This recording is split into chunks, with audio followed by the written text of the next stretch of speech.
akoya komata awa sikoyo elongola babilisia na ye tokobanda kopesa bongo mituka esika ya bamusicien ya quartier latin.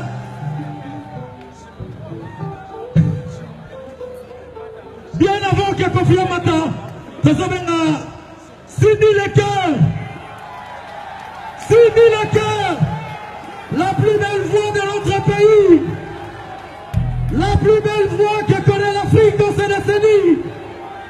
Sidi le cœur, s'il vous plaît, musique.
Yo te digo,